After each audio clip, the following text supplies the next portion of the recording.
जब टूटने लगे हौसले तो याद रखना, बिना मेहनत के हासिल तक तो ताज नहीं होता। ढूंढ लेना अंधेरे में अपनी मंजिल, ढूंढ लेना अंधेरे में अपनी मंजिल, क्योंकि जुगनू कभी रोशनी का मोहताज नहीं होता। हेलो दोस्तों, आप सभी का स्वागत है आपके अपने यूट्यूब चैनल ऑपरेशन विजय में। दोस्तों मैं हूं अखिलेश यादव।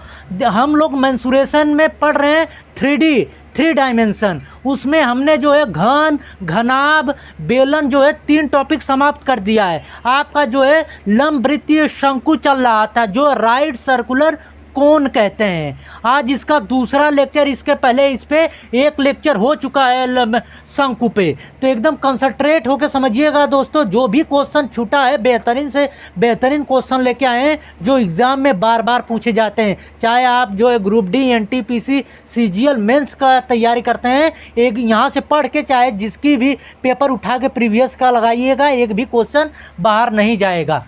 ठीक, ये है आपका शंकु, सॉरी, कौन जिसे कहते हैं।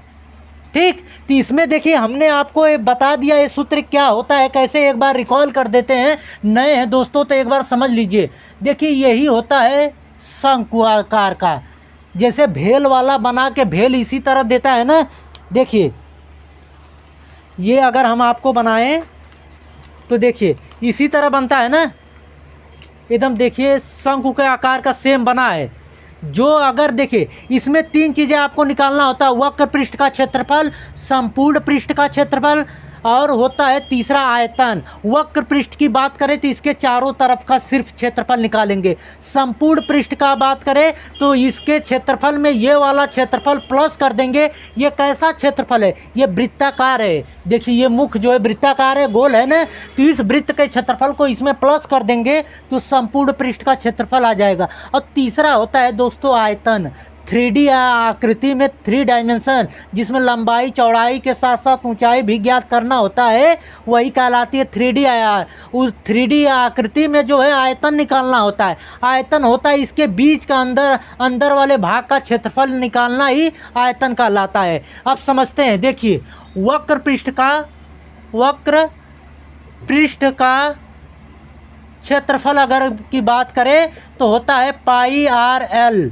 संपूर्ण पृष्ठ का क्षेत्रफल की बात करें, संपूर्ण पृष्ठ का क्षेत्रफल की बात करें दोस्तों, तो ये होता है πr_l में ये वाला क्षेत्रफल जोड़ देंगे। ये कैसा है, वृत्ताकार है, तो वृत्त का क्षेत्रफल क्या होता है, πr²।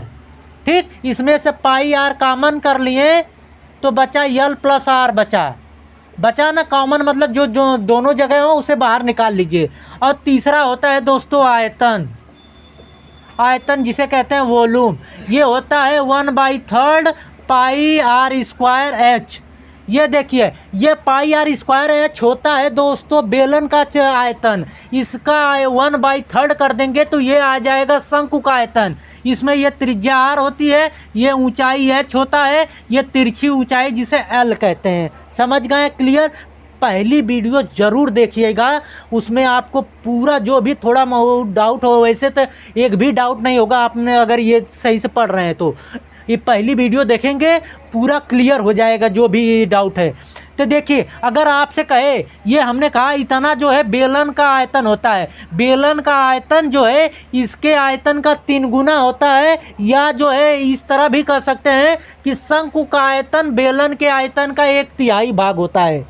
ये जो है अनुपात में निकालने के लिए दे देगा कि बेलन का आयतन और शंकु का आयतन में अनुपात बताइए। अभी हम सब क्वेश्चन पे चलते हैं तो समझिए ये तीन चीज़ें होती थी, ये तीनों चीज़ें हमने आपको बता दिया। चैनल पे नए हैं तो इसे सब्सक्राइब कर लीजिए और बेल आइकन को दबा लीजिए कि आने वाले वीडियो का नोटिफिकेशन मिलता रहे। चलते हैं हम लोग क्वेश्चन पे, जो भी डाउट है सब क्लियर हो जाएगा।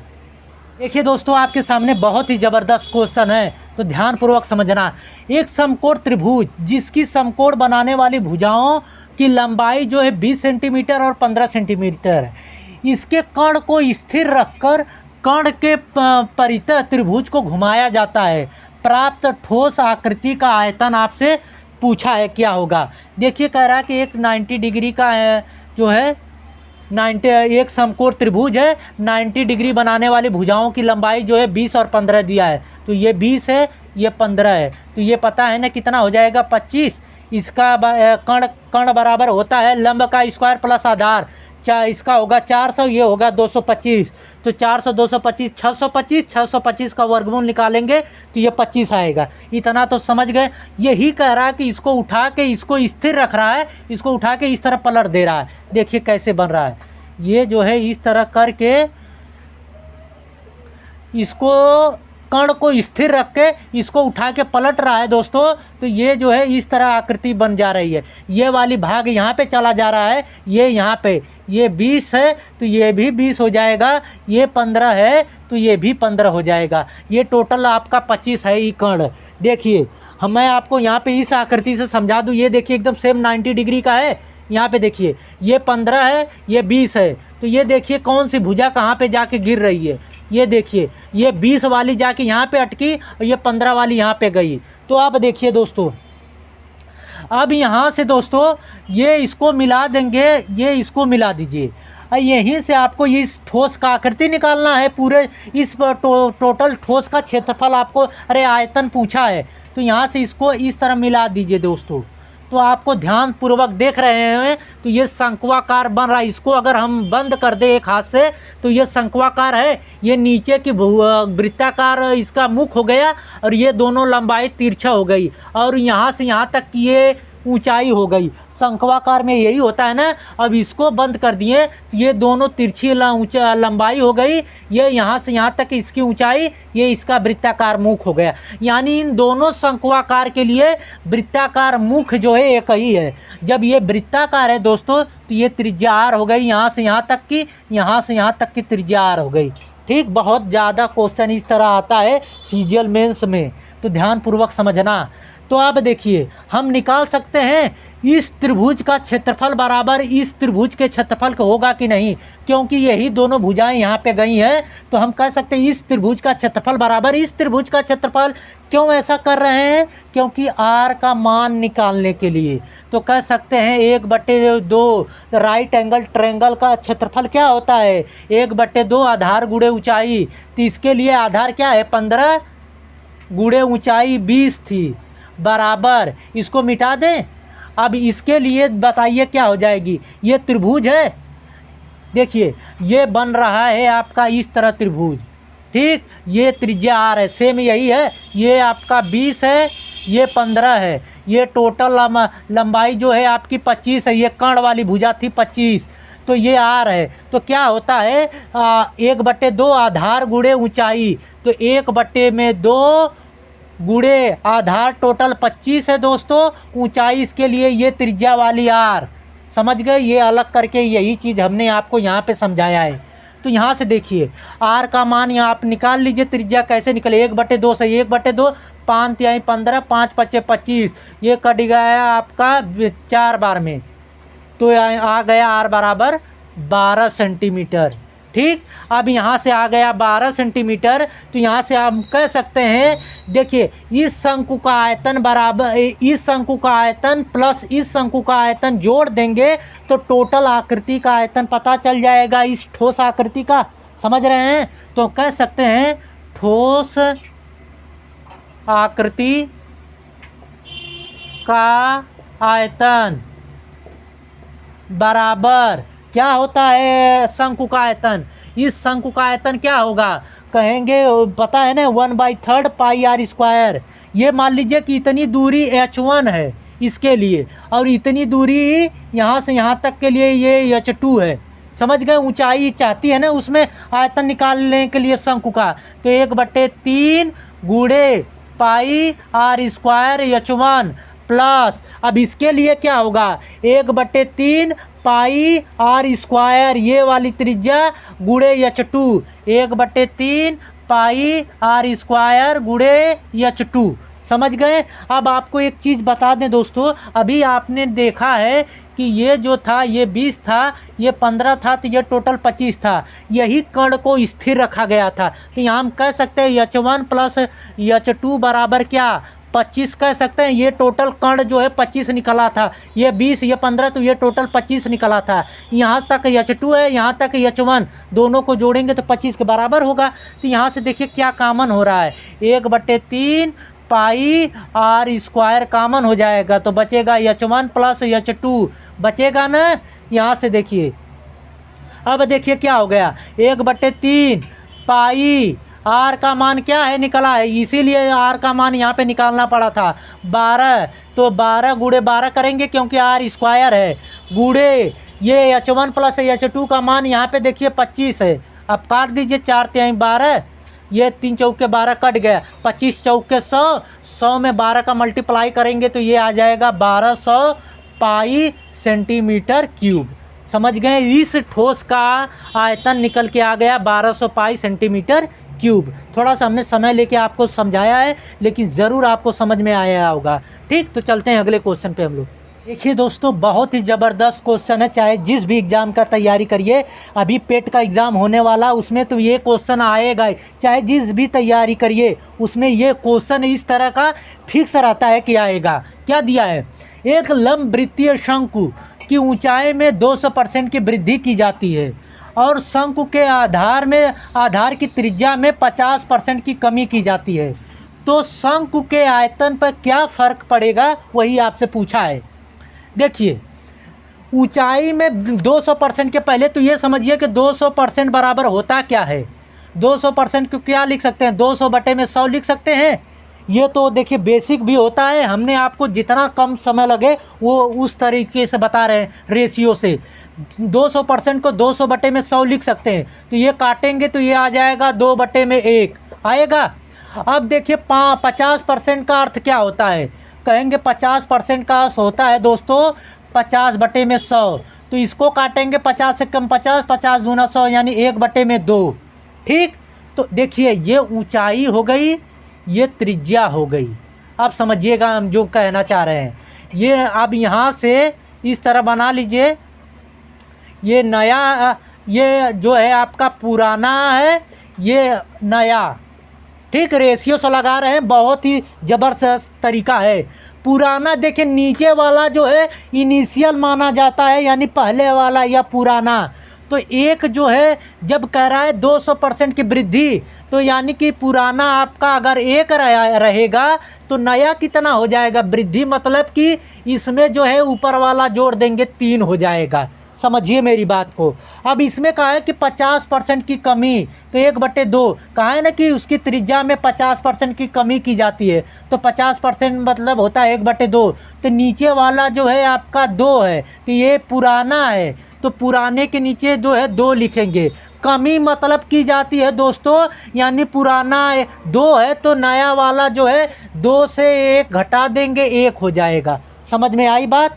तो 50% की कमी का मतलब हुआ कि 1/2, तब अगर पुराना 2 है तो नया 1 हो जाएगा। अब समझिए इसको कैसे लगाएंगे। तो इसका आयतन, शंकु का आयतन क्या होगा, शंकु का आयतन होता है 1/3 पाई आर स्क्वायर h होता है। अब आपको एक चीज़ बताएं, अनुपात में अगर हम 2 ठेलेंगे, ये R1 ये H1 और H2 जो है 1/3 पाई R2 H2, तो ये 1/3 से ये 1/3 पाई कट जाता है, तो बचता क्या है, पाई आर स्क्वायर, अरे आर स्क्वायर H1 और R2 स्क्वायर H2 बचता है। तो यहाँ से देखिए R1 स्क्वायर H1 और R2 स्क्वायर H2 बचा है, तो R का मान कितना है 2, तो 2 का स्क्वायर इंटू H1 का मान कितना है 1 और H2। अब देखिए R2 का मान कितना है 1 का स्क्वायर इंटू H2 का मान कितना है 3। अब देखिए कि क्या हो गया, ये मल्टीप्लाई करें 2 दूना 4, 4 ये 3 आ जाएगा। पहले जो है उसका आयतन 3 था, अब अरे पहले आयतन 4 था, अब जो है नया वाला 3 हो गया है। तो कितने की कमी हुई है, 1 की कमी, 1 की कमी। तो कमी प्रतिशत निकालने के लिए इसको मिटा देते हैं हम, वीडियो रोक के लिख लीजिए। कमी प्रतिशत निकालने के लिए क्या होता है, कितने की कमी, 1 की कमी। किससे कम है 1, 4 से कम है, तो गुणे प्रतिशत बनाने के लिए 100 से, तो ये काट गया 25, यानी 25% की उसके आयतन में कमी हो जाएगी। समझ में आया। जब ये मल्टीप्लाई किए हैं तो ये जो अनुपात आया है जो है इसके आयतन का आया है। ऊंचाई और त्रिज्या का मल्टीप्लाई किए हैं तो आयतन, यहाँ पे भी आयतन। समझ गए ये कैसे लगा है? तो चलते हैं अगले क्वेश्चन पे हम लोग। देखिए दोस्तों, आपके सामने ये क्वेश्चन है, क्या दिया है, एक शंकु की ऊंचाई और आधार की त्रिज्या में प्रत्येक में जो है 100% की वृद्धि की जाती है, तो शंकु का आयतन जो है, शंकु का आयतन कितने गुना बढ़ जाएगा ये पूछा है। तो देखिए 100% का अर्थ होता क्या है, पहले ये बताइए। 100% का अर्थ हम लिख सकते हैं 100/100, तो यानी ये कट गया तो आएगा 1/1।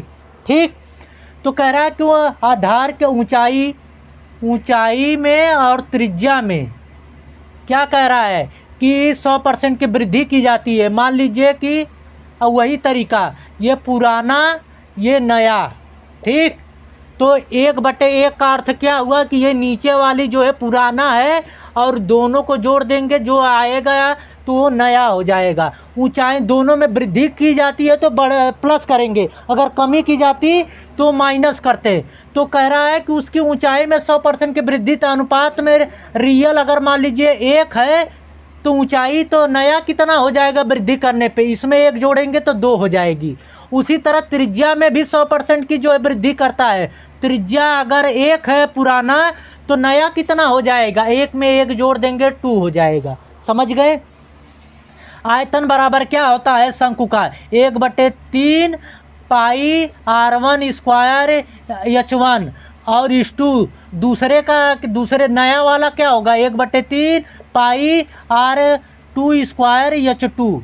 2 है ना, नया पुराना है नया है, तो ये पुराना है ये नया है, ये इससे ये कट गया तो बचा सिर्फ क्या आपके पास r1 h1 r2 h2। समझ गए? तो यहाँ से देखिए r1 h1 r1 का स्क्वायर h1 और r2 का स्क्वायर h2। अब मान रख दीजिए क्या है r1 यानी 1 का स्क्वायर इंटू h1 क्या है 1 है, और r2 क्या है 2 का स्क्वायर इंटू h2 क्या है 2 है। अब क्या आ गया रेशियो निकल के, इसको मिटा दें, रेशियो निकल के आ गया। इसका मल्टीप्लाई करेंगे दोस्तों 1 आएगा, इसका मल्टीप्लाई करेंगे, यहाँ पे देखते हैं, इसका मल्टीप्लाई करेंगे तो 1 आएगा और इसका मल्टीप्लाई करेंगे तो 2 दूना 4, 4 दूना 8, ये आ गया 8 अनुपात में। अब देखिए ये जो है मल्टीप्लाई किए थे टोटल, ये आयतन पुराना था ये आयतन नया है, यानी ये पुराना है ये नया है। 1 से कितना बड़ा है 7, तो गुना में अगर पूछे कितना गुना बढ़ गया तो कहेंगे कि 7 गुना बढ़ गया। ये जो 1 है 1 का 8 जो है कितना गुना है 7 गुना है। समझ गए? अब देखिए अगर कहे कि कितने प्रतिशत की वृद्धि, तो प्रतिशत वृद्धि बराबर देखिए दोस्तों 7 गुना नहीं 7 की वृद्धि हुई, अगर कहे कितना गुना बढ़ गया तो 8 गुना बढ़ गया। गुना और वृद्धि में अंतर है, सॉरी यहाँ पे हमने थोड़ा सा मिस्टेक कर दिया था। गुना और जो है वृद्धि में अंतर है। 1 से 8 कितना अधिक है, कहेंगे 7 अधिक है। और कितना गुना है, जब भी गुना कहे तो इसमें मल्टीप्लाई करेंगे, क्या मल्टीप्लाई करेंगे कि 8 आएगा, तो 1 में 8 का मल्टीप्लाई करेंगे तो 8 गुना होगा। समझ में आई बात? तो उसी तरह अगर कहे कितना गुना तो जितना ये रहेगा उतना गुना, अगर कहे कितने की वृद्धि तो कहेंगे 7 की वृद्धि हुई है। अगर कहे यहीं पे पूछ देगा कि यहाँ कितना गुना बढ़ जाएगा कि स्थान पे पूछ दे कि कितना प्रतिशत वृद्धि हो जाए, तो यहाँ पे अनुपात में कितने की वृद्धि हुई है 7 की। किससे बड़ा है ये जो है 7 जो है किससे बड़ा, 1 से बड़ा है। गुणे प्रतिशत बनाने के लिए 100, तो आ गया आपका 700% की वृद्धि हो जाएगी उसके आयतन में। और कितना गुना उसका आयतन बढ़ जाएगा, तो 8 गुना बढ़ जाएगा। क्लियर हो गया ये जो हमने समझाया? तो आई होप कि ये वीडियो आप लोगों को अच्छी लगी होगी। दोस्तों अभी तक चैनल को सब्सक्राइब नहीं किया, सब्सक्राइब कर लीजिए और बेल आइकन को दबा लीजिए कि आने वाले वीडियो का नोटिफिकेशन मिलता रहे। दोनों आप लेक्चर देख लीजिए, उसके बाद शंकु पर जितने भी आधारित क्वेश्चन बन सकते हैं, एक भी क्वेश्चन आपका यहाँ से बाहर नहीं जाएगा। अगर अच्छी लगी हो वीडियो तो लाइक करिएगा और दोस्तों के बीच में शेयर करिएगा। ठीक, मिलते हैं नेक्स्ट वीडियो में दोस्तों। जय हिंद।